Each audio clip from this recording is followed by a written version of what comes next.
sorry for everything that happened. Pero ojalá que nadie, but I hope that no one goes through what I have gone through. On October 25th, 2012, at 5:35 p.m., Marina Krim returned to her Upper West Side Manhattan apartment with her 3-year-old daughter Nessie after a swimming lesson at the nearby YMCA. She had expected to find her other 2 children, 6-year-old Lucia Lulu and 2-year-old Leo, safe in the care of their trusted nanny. Instead, she walked into a parent's worst nightmare. The 36-year-old mother had returned earlier than planned because their nanny, Yoselyn Ortega, had failed to show up at Lulu's ballet lesson where they had agreed to meet. Something felt wrong when Marina entered the apartment on West 75th Street. The lights were off and the home was eerily quiet. She went downstairs to the lobby and consulted with the doorman, who confirmed he had seen Ortega return with the children earlier that afternoon. Puzzled and growing concerned, Marina took Nessie back upstairs to their apartment. What she discovered in the bathroom would haunt her for the rest of her life. In the bathtub, she found the motionless bodies of Lulu and Leo, both clothed but covered in blood from multiple stab wounds. Next to the tub, Yoselyn Josie Ortega sat on the floor, violently stabbing herself in the neck and throat with a kitchen knife in what appeared to be a suicide attempt. Marina's screams could be heard throughout the building. "It was a scream you can't imagine is even inside of you," she would later testify. "I don't even know where it came from. I just thought, I'm never going to be able to talk to them ever again. They are dead. I just saw my kids dead." The investigation revealed the horrifying details of what had transpired. Lulu had been stabbed more than 30 times and had defensive wounds on her body, indicating she had tried to fight off her attacker. 2-year-old Leo had been stabbed 5 times. Both children had been murdered by the woman their parents had trusted with their lives. Yoselyn Ortega was a 50-year-old Dominican immigrant who had been working for the Krim family for nearly 2 years. By all accounts, the family had been happy with her work. They paid her $18 an hour, provided plane tickets for her to visit family in the Dominican Republic, and had even accompanied her on vacation there. The children affectionately called her Josie. But beneath her facade of competence lurked something sinister. In police interviews, Ortega claimed she was upset because Marina had suggested she could do housework when Ortega asked for more hours due to financial troubles. Investigators painted a picture of a woman consumed by jealousy over the Krim's wealth and happiness. Kevin Krim, who was returning from a business trip, received the devastating news when police met him at JFK Airport. He would later describe walking down the hospital hallway to see his children's bodies. "They still had this perfect skin and these long eyelashes," he testified. "They had like sandy brown hair. You could see they tried really hard to wash all the blood out, but there was still kind of an auburn tint to it that I remember to this day." The case went to trial in 2018, with Ortega's defense team arguing she was mentally ill and couldn't be held responsible for the murders. They claimed she suffered from depression and psychosis that prevented her from understanding her actions. Prosecutors countered that Ortega knew exactly what she was doing. She did it intentionally with a full understanding of exactly what it was she was doing. Every stab, every slash, Assistant District Attorney Stuart Silberg argued. They pointed to her behavior after the murders and her ability to function normally as evidence that she understood right from wrong. The jury rejected the insanity defense. On April 18, 2018, Yoselyn Ortega was found guilty of 2 counts of first-degree murder and 2 counts of second-degree murder. Judge Gregory Caro called her pure evil during sentencing. On May 14, 2018, Ortega was sentenced to life in prison without the possibility of parole. Kevin Krim told the court, "The defendant is an evil and utterly dangerous narcissist. It is right that she should live and rot and die in a metal case, like the ugly and dark shadow of Lulu and Leo's bright and shiny lights." Today, Yoselyn Ortega remains incarcerated in a New York State prison where she will spend the rest of her life. The Krim family has honored their murdered children through the Lulu and Leo Fund, providing creative education programs for disadvantaged children. But no amount of good can undo the evil that a trusted caregiver brought into their home. Yet another big story tonight. A Roseville babysitter now charged with murder in the death of a 23-month-old boy. On June 13, 2022, in Roseville, Michigan, 18-year-old Taylor Starks left her 22-month-old son, Kyrie, in the care of her neighbor and friend, Kimora Hodges. It was a routine arrangement. Hodges had been babysitting Kyrie on and off for 2 months while Taylor worked. But that evening would end in unthinkable tragedy. Kimora Hodges was a 24-year-old woman who lived in the same apartment complex on Little Mac Avenue. She seemed trustworthy and had been caring for Kyrie regularly since Taylor moved into the complex in March 2022. Taylor, a young single mother trying to make ends meet, relied on Hodges to watch her son while she went to work. That June evening, everything seemed normal at first. Hodges had initially contacted Taylor to say that Kyrie was sleeping peacefully, but later, her messages took a concerning turn. Hodges claimed that Kyrie had eaten soap and was suffering an allergic reaction, saying he didn't look normal. Panicked, Taylor rushed to Hodges' apartment to pick up her son. What she found was far worse than any allergic reaction. Kyrie was unresponsive and something was clearly very wrong. Taylor immediately called 911 and an ambulance rushed the toddler to the hospital. At the hospital, doctors discovered the horrifying truth. Kyrie hadn't eaten soap. He had suffered severe blunt force trauma to the head. He was bleeding from his ears and required emergency brain surgery. Medical examinations revealed subdural hemorrhage and bilateral retinal hemorrhages, injuries consistent with violent shaking and being thrown against a wall.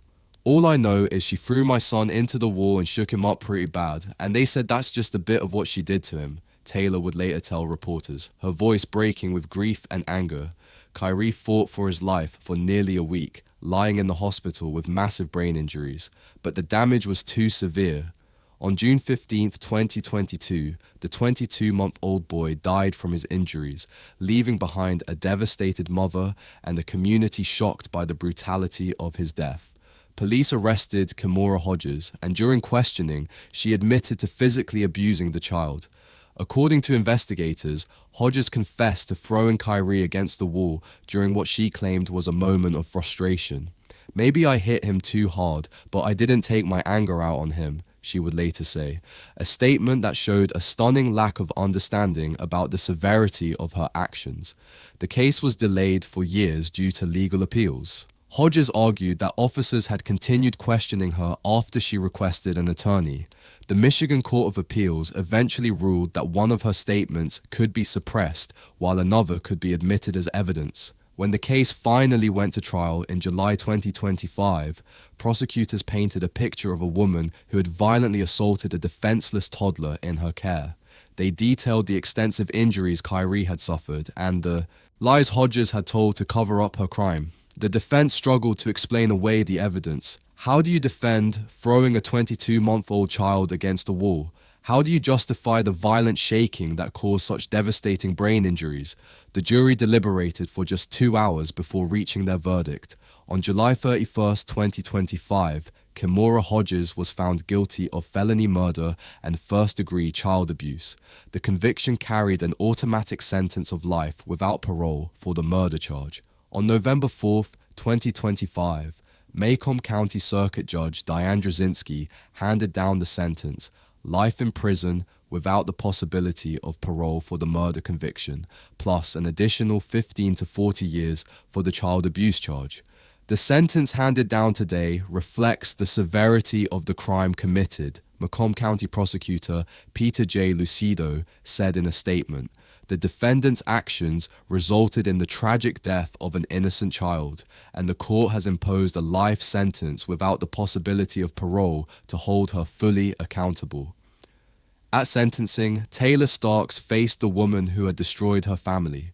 Despite everything Hodges had taken from her, Taylor said she didn't hate her former friend and wished her the best, but also wished she would take responsibility for her actions. Today, Kimora Hodges sits in a Michigan state prison where she will spend the rest of her life, For Taylor Starks, no sentence can bring back her beloved son, but she has found some measure of peace knowing that Kyrie's killer will never harm another child. While Fallon's mom was working and Flood, who had been a longtime friend, was babysitting. The DA's office says the big break in the case came months into the investigation when the Crimes Against Children unit discovered a nanny cam-style video that showed. On an ordinary day in 2020 in Sandy Springs, Georgia, Kirsty Flood was entrusted with the care of 2-year-old Fallon Fridley while the child's mother went to work. It was an arrangement that should have been routine and safe. Instead, it became a nightmare that would end in the brutal murder of an innocent toddler. Fallon was a bright, happy 2-year-old who brought joy to everyone around her. Her mother, struggling to balance work and childcare like so many single parents, had relied on Kirsty Flood as a regular babysitter. Flood seemed responsible and caring, someone who could be trusted with the most precious thing in a parent's life. But on that day in 2020, something went horribly wrong in Flood's care. According to investigators, Flood and her boyfriend Jeffrey Myers subjected little Fallon to a beating so severe that it took her life. The attack was brutal and sustained, involving both adult caregivers in acts of violence against a defenseless child. The details of Fallon's injuries painted a picture of unthinkable cruelty. Medical examiners determined that the 2-year-old had suffered extensive trauma throughout her small body. The violence wasn't a momentary loss of control. It was prolonged, deliberate, and showed a complete disregard for human life. When emergency responders arrived, they found Fallon in critical condition. Despite their efforts to save her, the injuries were too severe. The little girl who had started the day playing and laughing was gone, victim of the very people who were supposed to protect her. The investigation moved quickly. Evidence at the scene, combined with witness statements and medical findings, pointed clearly to Flood and Myers as the perpetrators. Both were arrested and charged with Fallon's murder. The case sent shockwaves through the Sandy Springs community. How could trusted caregivers commit such a horrific crime against a child? The randomness of the violence, a normal day turned deadly by inexplicable cruelty, left parents questioning who they could trust with their children. Faced with overwhelming evidence, both Flood and Myers eventually decided to plead guilty rather than face trial. In 2024, they appeared in court to answer for their crimes against Fallon. For Kirsty Flood, the woman who had been entrusted with Fallon's care, the plea meant acknowledging the unthinkable, that she had beaten a 2-year-old child to death. "I pled guilty, Your Honor. I know what I did was wrong, and I'm sorry," she told the court. But sorry couldn't bring back Fallon. Sorry couldn't undo the terror and pain the little girl had experienced in her final moments.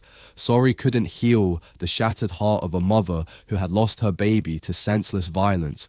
The judge handed down the maximum sentence allowed, life in prison without the possibility of parole for Flood.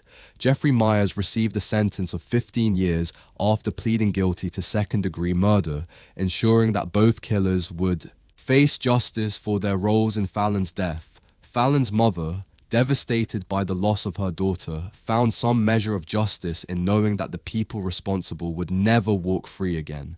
She had trusted Flood to care for her child, and that trust had been violated in the most horrific way possible.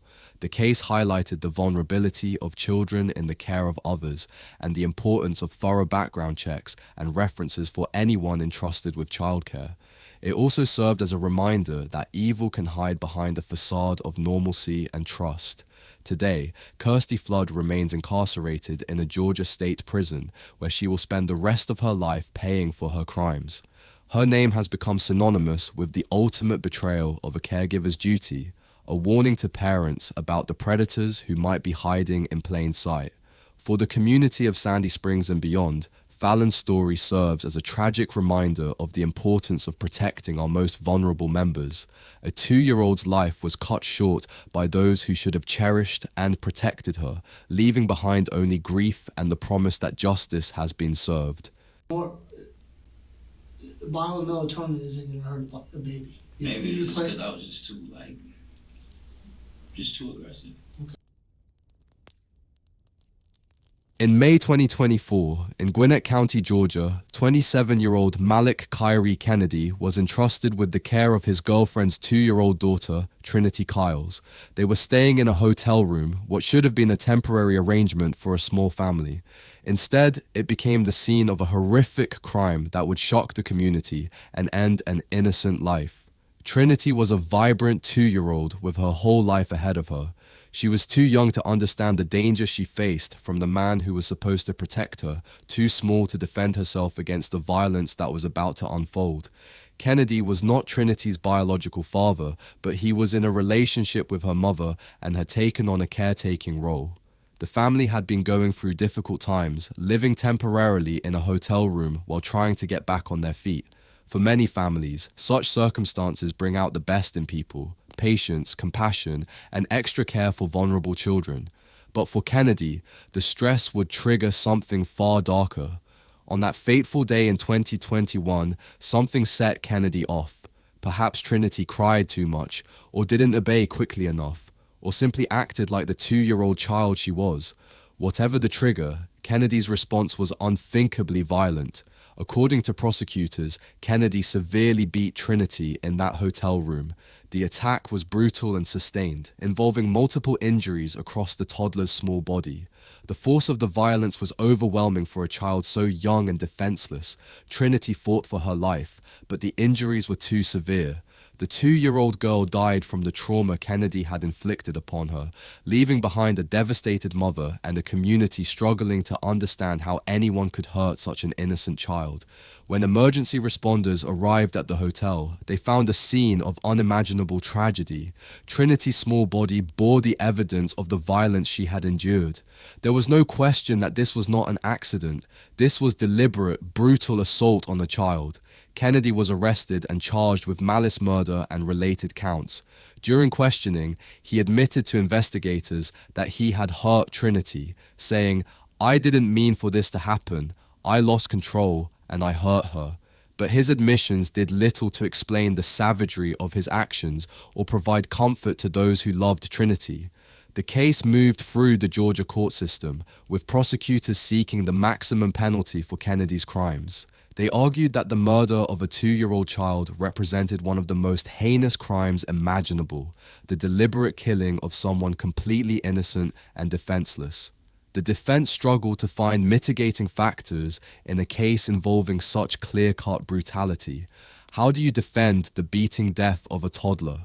How do you ask for mercy for someone who showed none to a helpless child? The evidence was overwhelming. Medical examiners detailed Trinity's injuries. Investigators presented their findings, and Kennedy's own admissions left little doubt about what had happened in that hotel room. In May 2024, Malik Kyrie Kennedy was convicted of malice murder and related charges. The jury heard all the evidence, saw the photos, and learned about Trinity's short life and violent death. Their verdict was swift and decisive, guilty on all counts. At sentencing, the judge looked Kennedy in the eye and delivered the punishment that matched the severity of his crimes: life in prison without the possibility of parole. "You are sentenced to life in prison without parole," the judge declared. "You will never again have the opportunity to hurt a child." Trinity's mother, devastated by the loss of her daughter at the hands of someone she trusted, found some measure of peace in knowing that Kennedy would never walk free again. The man she had allowed into her life had betrayed that trust in the most horrific way imaginable. Today, Malik Kyrie Kennedy sits in a Georgia state prison where he will spend the rest of his life paying for his crimes. He took the life of an innocent 2-year-old who had done nothing wrong except trust the wrong person.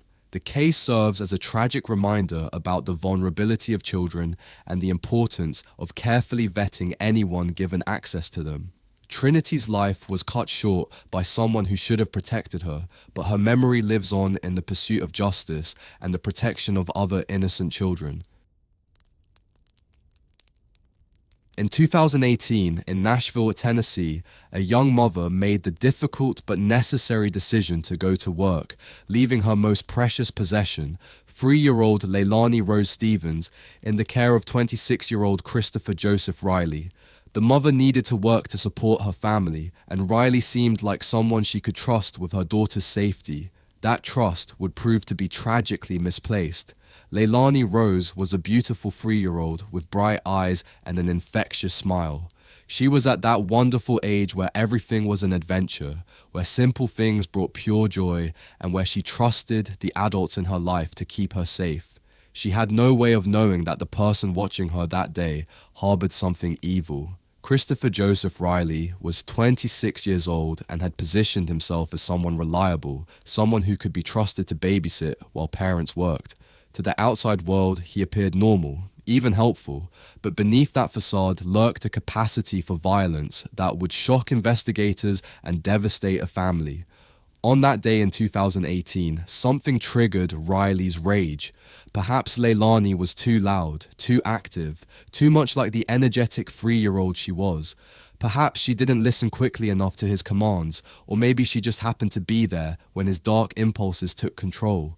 What followed was an attack so brutal that it defied comprehension. According to prosecutors, Riley beat 3-year-old Leilani Rose Stevens to death while her mother was at work trying to provide for her family. The violence was sustained and savage, involving multiple injuries that no child should ever have to endure. The medical evidence painted a horrific picture of Leilani's final moments. The 3-year-old had suffered extensive trauma throughout her small body. The attack wasn't a momentary loss of control. It was prolonged, deliberate, and showed complete disregard for the life of an innocent child. When Leilani's mother returned from work, expecting to find her daughter safe and happy, she instead discovered a nightmare beyond imagination.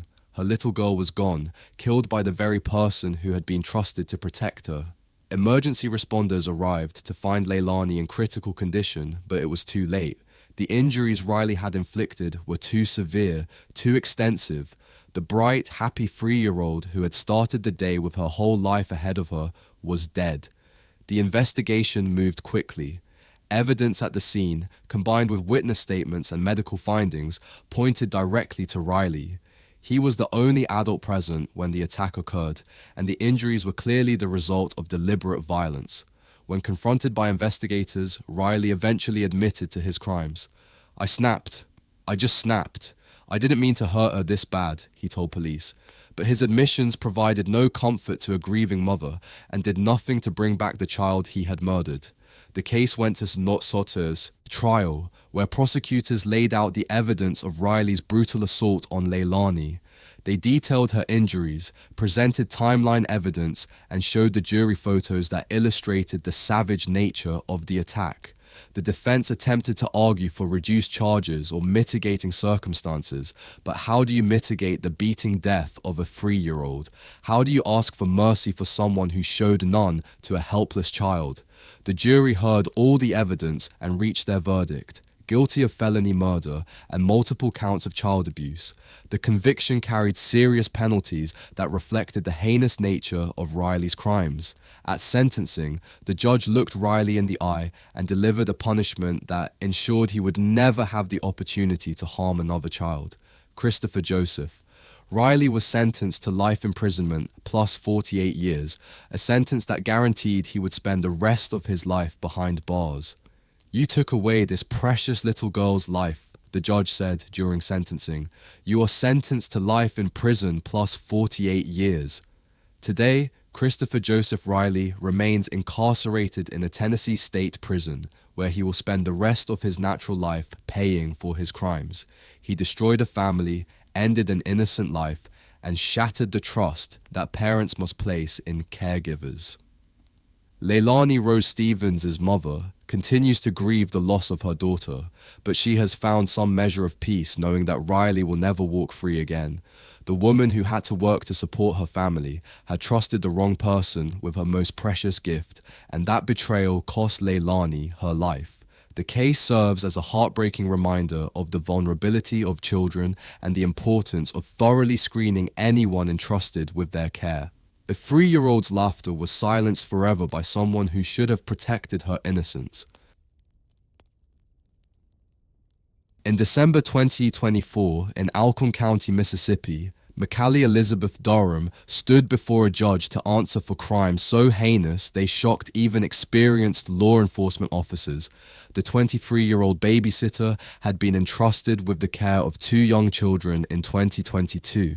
Instead of protecting them, she had committed acts of violence so brutal that they resulted in the death of a 2-year-old boy and serious injuries to his infant sister.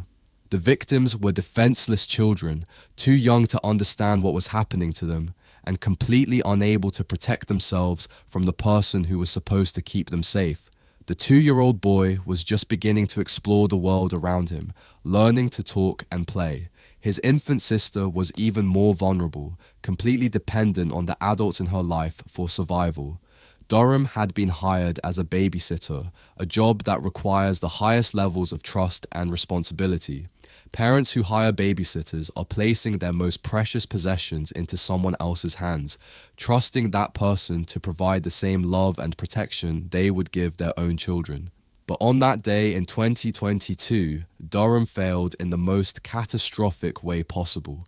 According to prosecutors, she subjected both children to violent abuse that resulted in the death of the 2-year-old boy and serious injuries to his sister. The attack on the 2-year-old was brutal and sustained. Medical evidence showed that the little boy had suffered extensive trauma that no child should ever have to endure. The violence wasn't accidental or the result of a momentary lapse in judgment. It was deliberate, cruel, and ultimately fatal. The infant sister, too young to even crawl away from danger, was also seriously injured in Durham's care. The fact that she survived the attack was nothing short of miraculous, but the trauma she endured would affect her for the rest of her life. When emergency responders arrived, they found a scene of unthinkable horror. One child was dead, another seriously injured, and the person responsible was the very individual who had been hired to protect them. The brutality of the crimes shocked even veteran investigators who had seen countless cases of child abuse. Durham was immediately arrested and charged with capital murder and multiple counts of felony child abuse. The evidence against her was overwhelming, including medical testimony about the children's injuries and evidence from the scene of the crimes. Faced with the possibility of a death sentence if convicted at trial, Durham eventually made the decision to plead guilty. In December 2024, she stood before an Alcorn County judge and admitted to the unthinkable crimes she had committed against 2 innocent children. "I take full responsibility. I lost control and hurt those innocent children," Durham told the court, though her words could hardly begin to address the magnitude of her crimes or provide comfort to the grieving families. The judge, faced with one of the most horrific cases of child abuse to come before the court, handed down a sentence that reflected the severity of Durham's crimes. She was sentenced to life in prison without the possibility of parole for the capital murder charge, plus an additional 40 years for the felony child abuse counts. "This court sentences you to life without parole plus 40 years, the judge declared. "You will never see the outside of a prison cell again." The families of the victims, devastated by the loss of one child and the trauma inflicted on another, found some measure of justice in knowing that Durham would spend the rest of her life behind bars. The trust they had placed in a babysitter had been violated in the worst possible way. Today, Macaulay Elizabeth Durham sits in a Mississippi state prison where she will remain for the rest of her natural life. She took the life of an innocent 2-year-old and seriously injured his infant sister, crimes that can never be forgiven or forgotten. The case serves as a tragic reminder of the importance of thoroughly vetting anyone entrusted with the care of children. Background checks, references, and careful observation are essential when choosing caregivers, but even then, evil can sometimes hide behind a mask of normalcy. 2 families were destroyed by Durham's actions. One child lost forever, another traumatized for life, and parents left to wonder how they could have prevented such an unthinkable tragedy. The woman they trusted with their children became their worst nightmare, and her crimes will haunt those families forever. At Little People Child Development Center in Bear, Delaware, parents trusted their most precious possessions to trained professionals who were supposed to nurture and protect their children. In 2019, that trust was shattered in the most horrific way imaginable when 19-year-old daycare worker DeJoyne Ferguson committed an act so evil it would haunt the community forever. Ferguson worked in the infant room at the daycare, where her responsibilities included caring for babies as young as a few months old. These were the most vulnerable children imaginable, completely helpless, entirely dependent on adults for their survival, and trusting by nature. Parents who dropped their babies off each morning never imagined that one of the caregivers harbored something monstrous. The victim was a 4-month-old baby girl, so young she had barely begun to smile or recognize faces. She was innocent in the purest sense, having done nothing in her short life except bring joy to her parents.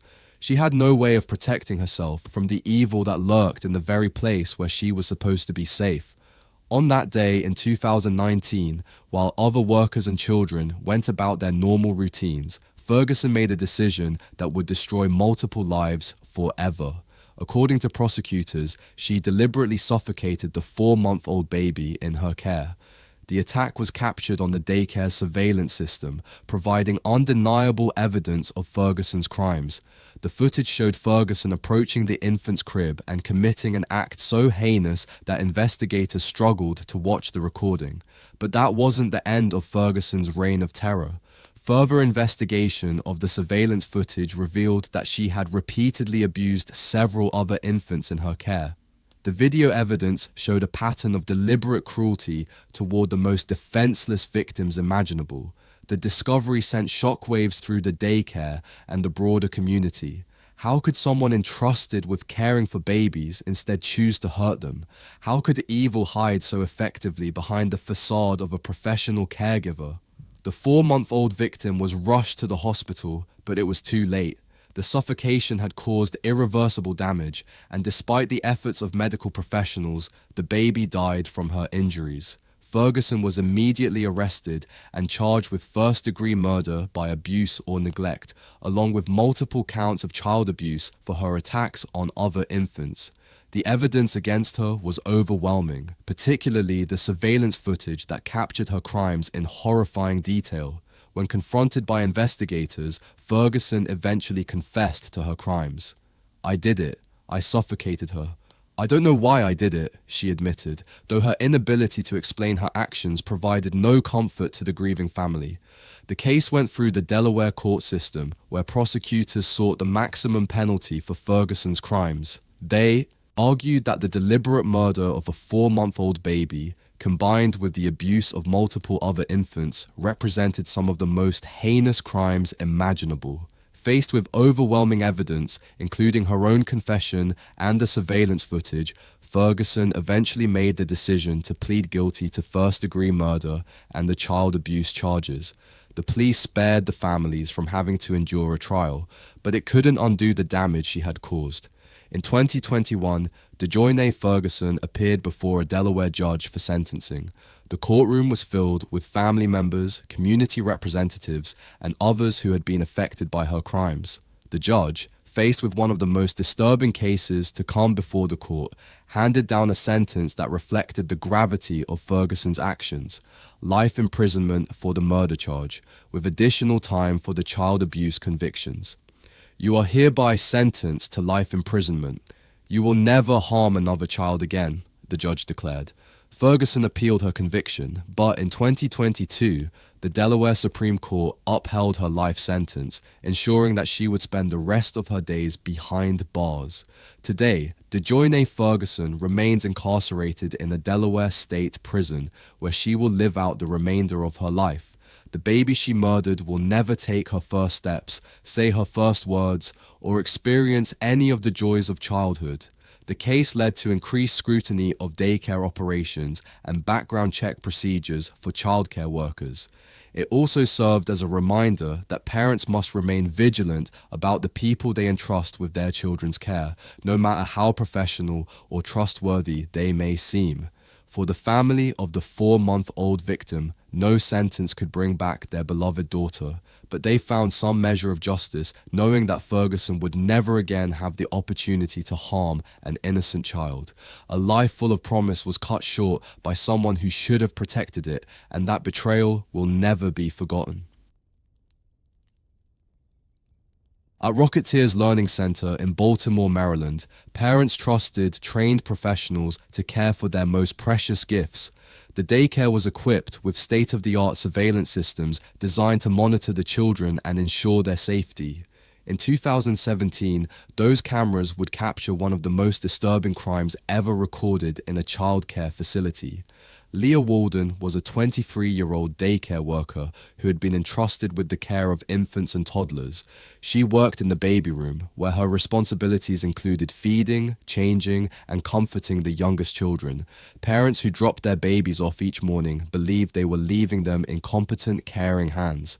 Among the children in Walden's care was 8-month-old Reese Bowman, a bright, happy baby who was just beginning to sit up and explore the world around her. Reese was at that wonderful age where every day brought new discoveries and developments. Her parents had no reason to suspect that the person they trusted with their daughter's care harbored something evil. On a day in 2017 that started like any other, Reese was placed in her crib for a nap at the daycare. What happened next was captured in horrifying detail by the facility's surveillance cameras, providing undeniable evidence of an unthinkable crime. The footage showed Leah Walden approaching Reese's crib while the 8-month-old was sleeping peacefully. Without warning or provocation, Walden deliberately smothered the baby with bedding, holding it over Reese's face until the infant stopped moving. The attack was deliberate, sustained, and showed a complete disregard for human life. Reese had done nothing wrong. She was simply sleeping when Walden decided to end her life in the most brutal way possible. After smothering the baby, Walden calmly left the area as if nothing had happened. She went about her normal duties, interacting with other children and staff, while 8-month-old Reese lay dead in her crib. When Reese was discovered unresponsive during a routine check, emergency responders were called to the scene. Despite their efforts to revive her, it was too late. The healthy, happy 8-month-old was gone, victim of a horrific act of violence by someone who was supposed to protect her.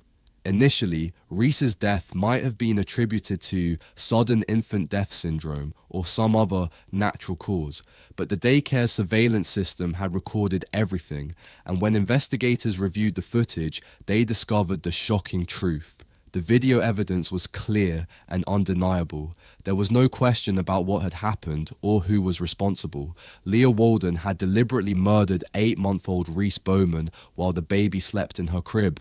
Walden was immediately arrested and charged with first-degree murder. The evidence against her was overwhelming. The surveillance footage captured every moment of her crime, leaving no room for doubt or alternative explanations. When confronted by investigators about the video evidence, Walden eventually admitted to the murder. "Why did you do this?" they asked her. "I don't know. I was just angry, and she wouldn't stop crying," she responded. Though Reese had been sleeping peacefully when Walden attacked her, the case sent shockwaves through the Baltimore community and beyond. How could a daycare worker deliberately murder an infant in her care? How could someone trusted with protecting children instead choose to kill them? Faced with the video evidence and her own confession, Walden eventually made the decision to plead guilty to first-degree murder. The plea spared Reese's family from having to endure a trial and see the surveillance footage of their daughter's murder. In 2018, Leah Walden appeared before a Maryland judge for sentencing. The courtroom was filled with Reese's family members who had trusted Walden with their daughter's life and seen that trust betrayed in the worst possible way. The judge, confronted with one of the most disturbing cases involving child murder, handed down a sentence that reflected the gravity of Walden's crime. She was sentenced to 70 years in prison, effectively a life sentence for the 23-year-old killer. The defendant showed a callous disregard for human life, the judge said during sentencing. This court sentences you to 70 years in prison.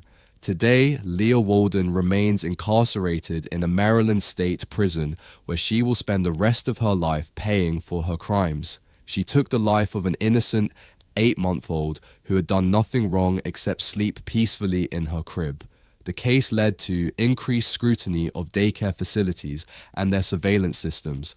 It also highlighted the importance of thorough background checks and psychological evaluations for anyone working with children. For Reese Bowman's family, no sentence could bring back their beloved daughter, but they found some measure of justice, knowing that Walden would never again have the opportunity to harm an innocent child.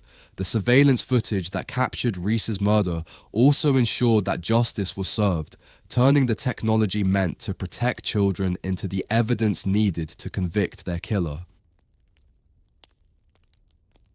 In Galleria area, Houston, Texas, Jessica Tarter operated a home daycare that seemed like a blessing for working parents in the community. The 22-year-old offered affordable childcare in a residential setting, caring for children ranging from infants to toddlers while their parents worked to support their families. But on February 24, 2011, Tarter's negligence would result in one of the most devastating daycare tragedies in Texas history. 7 young children were in Tarter's care that day, ranging in age from 16 months to 3 years old. These were the most vulnerable members of the community, toddlers who depended completely on adults for their safety and survival. Their parents had trusted Tarter to provide the same level of care and protection they would give their own children. Tarter was cooking something on the stove when she made a decision that would prove catastrophic. Despite having 7 young children in her care, she decided to leave them alone and go shopping. She left the house with a pot of oil heating on the stove, abandoning her charges to run personal errands. The children left behind included 20-month-old Elizabeth Koja, 2-year-old Kendall Stradford, 3-year-old Shamari Dickerson, and 16-month-old Elias Castillo. Also in the home were 3 other children who would be fortunate enough to survive the horror that was about to unfold. While Tarter was away shopping, disaster struck. The oil on the stove overheated and caught fire, quickly spreading throughout the home. The children, too young to understand the danger or escape on their own, were trapped inside as flames and smoke filled the house. Neighbors heard the screaming and called 911, but it was too late for 4 of the children. Elizabeth, Kendall, Shamari, and Elias died in the fire, their young lives cut short by Tarter's reckless decision to abandon them. 3 other children survived with serious burns and smoke inhalation injuries. When Tarter returned from her shopping trip, she found fire trucks and ambulances surrounding her home. The children she was supposed to be watching were either dead or critically injured, victims of her negligence and abandonment. Initially, Tarter tried to claim the fire was an accident and that she had been in the home when it started. But surveillance footage from nearby businesses and witness statements revealed the truth. She had left 7 young children alone with a dangerous cooking situation. The investigation revealed a pattern of unsafe practices at Tarter's daycare. She had been operating without proper licensing, had too many children in her care, and had a history of leaving them unattended. The Texas Department of Family and Protective Services had previously received complaints about her operation, but had failed to take adequate action.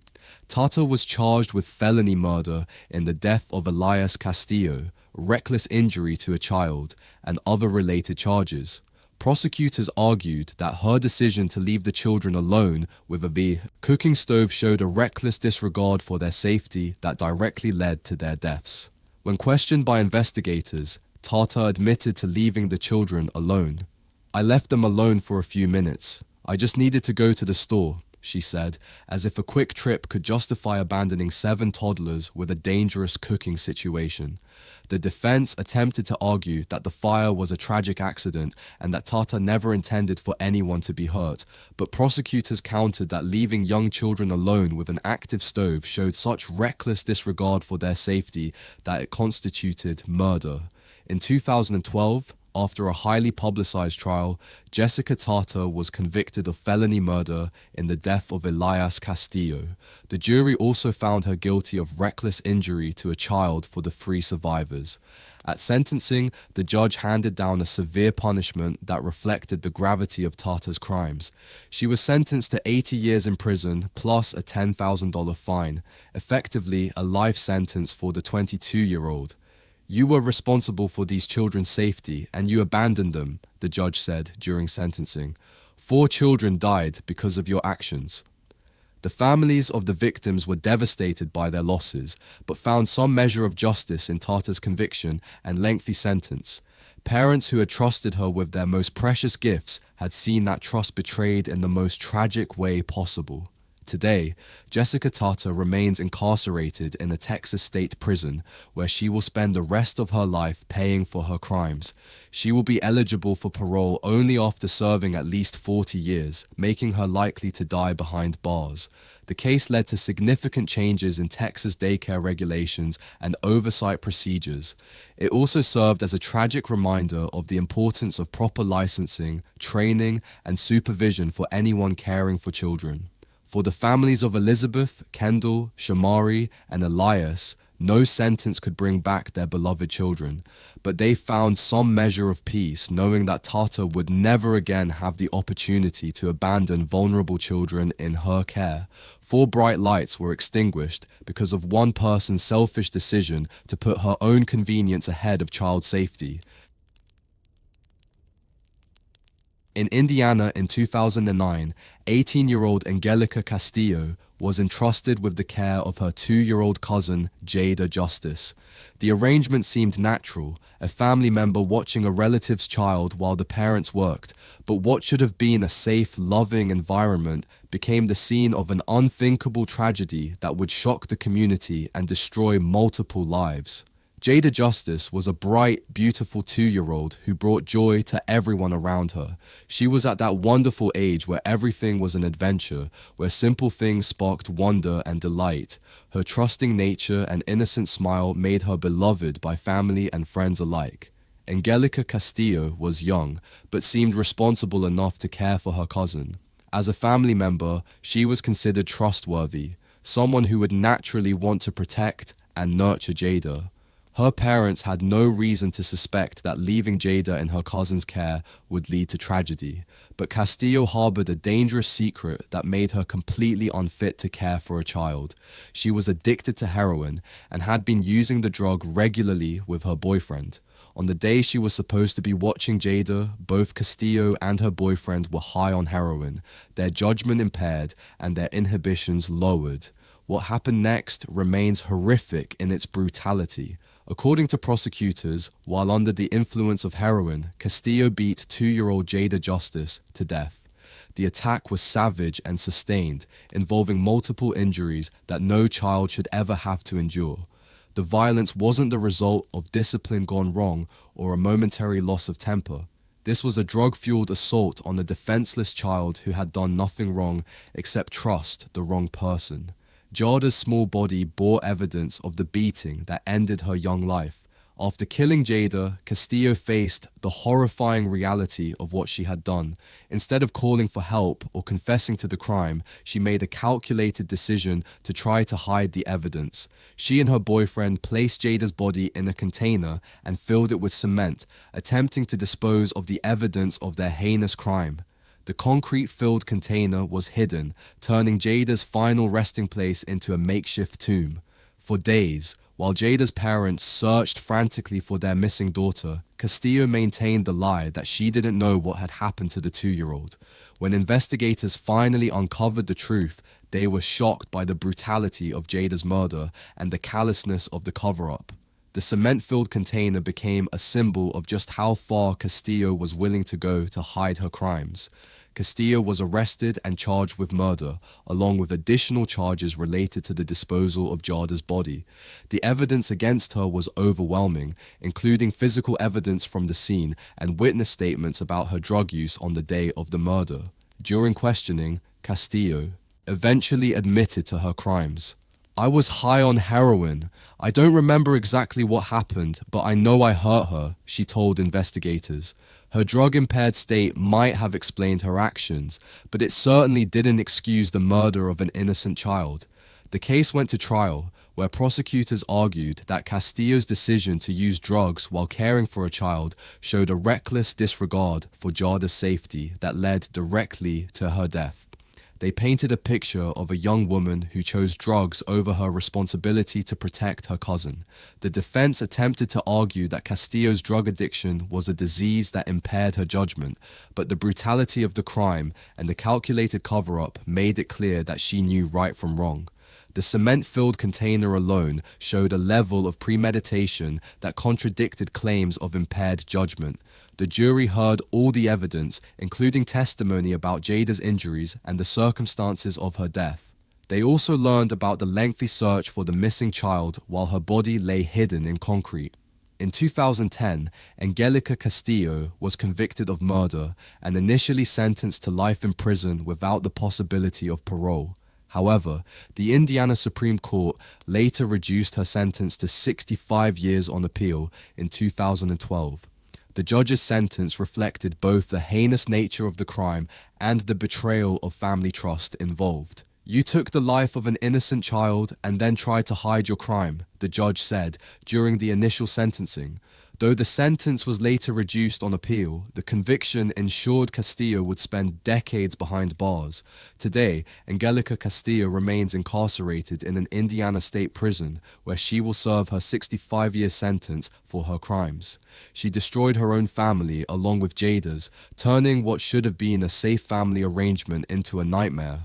Jada's parents, devastated by the loss of their daughter at the hands of a trusted family member, found some measure of justice in Castillo's conviction and lengthy sentence. The woman they had trusted with their most precious gift had betrayed that trust in the most horrific way imaginable. The case served as a tragic reminder that addiction can turn even family members into dangers to children. It also highlighted the importance of being aware of substance abuse issues among those entrusted with childcare, regardless of their relationship to the family. A 2-year-old's life was cut short by someone who should have protected her, and her memory serves as a reminder of the vulnerability of children and the devastating consequences when their trust is betrayed by those closest to them. From the nanny who stabbed children in their bathtub to the babysitter who threw a toddler against a wall, these 10 cases reveal the ultimate betrayal of trust. These women and men were hired to nurture and protect the most innocent among us, but instead they became predators who turned childcare into a nightmare. They remind us that evil doesn't always come from strangers lurking in shadows. Sometimes the greatest danger comes from those we invite into our homes and entrust with our most precious gifts.